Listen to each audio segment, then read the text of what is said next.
Hello, Anderson Smith here again, and in week 3 we're going to talk about sensation and perception, how information in the environment gets into our brain, and how we interpret that information and understand it. Sensation is getting the information in the environment into the brain, and perception is the brain's interpretation of what that is all about.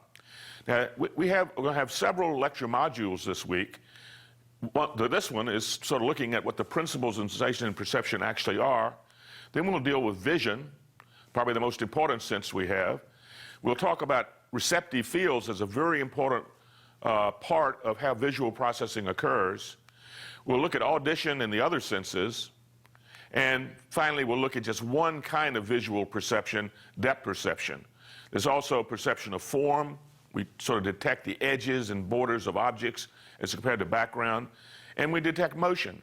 But we're going to talk in the lecture module about depth perception. Now, what are the principles of sensation and perception? The first is transduction.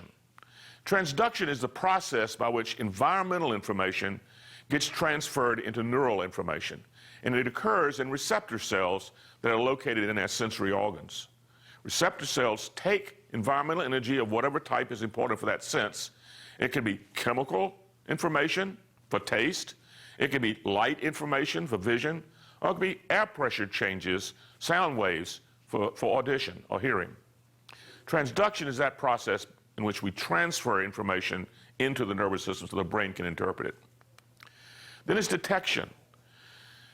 Detection is sort of what can we see? How sensitive are our senses to changes in information, for example, in the environment? Or detection is the ability to just see or hear the minimum amount of information that we can detect. And then we'll talk about contextual effects, the fact that when we perceive something, we rely more on things that have nothing to do with the actual sensory image because we've learned to experience things in the context in which they occur. Visual illusions, for example, are perfect examples of how we interpret things, we perceive things, not based on just the sensory information alone, but on the context for that information as we decide how big something is or how far away something is. We use the context as well as the actual sensory image. Now, sensation is where we receive information from the environment using these specialized receptor cells, and we'll talk about those. We transform that information into neural impulses or action potentials, as we talked about last week, and we deliver the neural information to the brain. And each sense has its particular place in the brain that it goes to, and we'll talk about that. Okay, each sense has its own particular kind of transduction. For example, vision takes light energy, or photons, and produces action potentials actually in the retina of the eye. Audition takes air pressure changes, or sound waves, and creates action potentials in the inner ear. Smell takes molecules in the air that go into the nose and influence receptors that are located in the upper part of the nose and produce action potentials that go to the brain. Taste detects molecules in food, receptors located on our tongue, and produces action potentials that go to the brain. Touch, pressure on the skin, or heat on the skin, or cold on the skin, and produces action potentials that go to the brain. Balance actually has to be balanced. I have to sort of know where I am in relation to gravity, and the vestibular senses located also in the inner ear take that information about where we are relative to gravity and creates action potentials that go to the brain. So transduction is the ability of the receptor cells located in the sensory areas to take that information in the environment and transfer it to action potential that the brain can understand and thus perceive. Detection. Detection is the ability, sort of the minimum amount of energy in the environment that is required for us to actually sense that information. The absolute threshold is that level of detection that we can see 50% of the time. For example, if I go in to have an auditory test, they'll put different sounds in my ear that are different levels of loudness, and that level of loudness that I can detect only 50% of the time That's my absolute threshold. There's also a differential threshold, which is what difference in a stimulation can I detect? In other words, if I change the amount of stimulus, what's the minimum level that I can detect? And that's called a just noticeable difference, a J&D. Now, the thing about differential threshold is that the amount of change that's required to detect that change depends upon what the level is originally. That's Weber's law.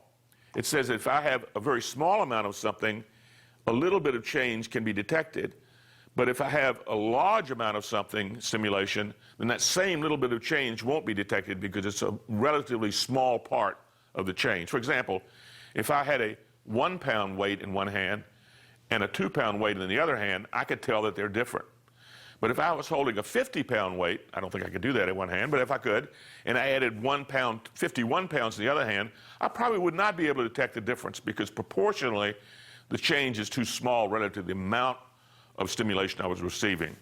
That's the differential threshold, just notable difference, and Weber's law talking about the differential threshold can change depending on what the absolute value of that stimulation is. Now, the other thing we use to look at detection is called signal detection. It tries to compute what is the difference between noise in the environment and noise plus the signal. And it's a much more sensitive way of looking at detection using this particular methodology. Now, if I add a signal to a lot of noise, I can have 4 different responses. If the noise is present and I say yes, then that's a hit. If I say no, then it's a miss. If the signal is there and I say yes, then it's a hit. I got it. If I say no, it's not there, then I missed it. Also, if the signal is present, I can have a false alarm when I say yes. It's not there, but I say it is. Or I can have correct rejection if I say no. It's not there, and I say no. So all 4 of these are possible. Now, what signal detection recognizes is that in addition to the difference between signal plus noise and noise, there's also a bias of when you're going to say yes. Some people are very, very conservative and will say yes only if they're absolutely sure that the signal is there. Other people, you can change that bias. And that's what signal detection adds to understanding detection of stimuli in the environment.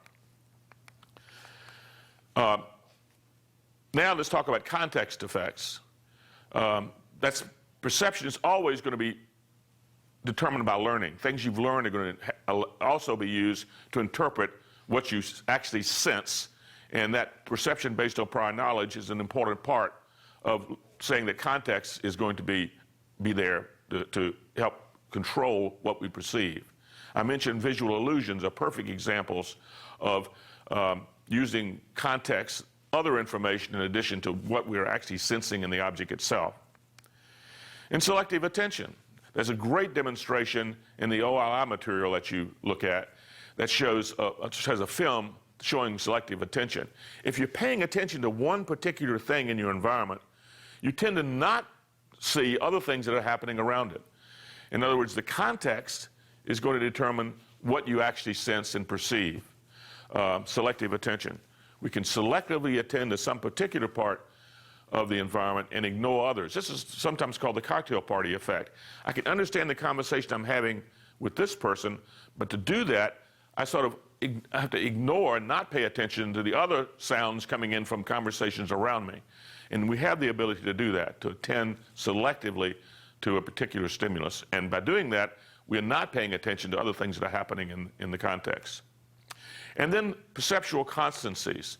The fact that if I open a door, for example, the shape of that door is going to change on my retina, but I still see it as a rectangular door. Even with the changes in the actual sensation of that door, I perceive it as the same object. We also have color constancy, where if shadow is on one color and the same color is over here in sunlight, they're not going to have the same color in my retina, but I perceive them as the same because I understand that as shade and light come, the colors are going to become dimmer or brighter. So perception is sort of keeping things constant even though they're really changing. Shape constancy and color constancy are just examples of that. context effects. Well, that's an introduction of what we're going to be talking about in sensation and perception. And next time we'll talk about vision and spend some time talking about the ability to see. Thank you.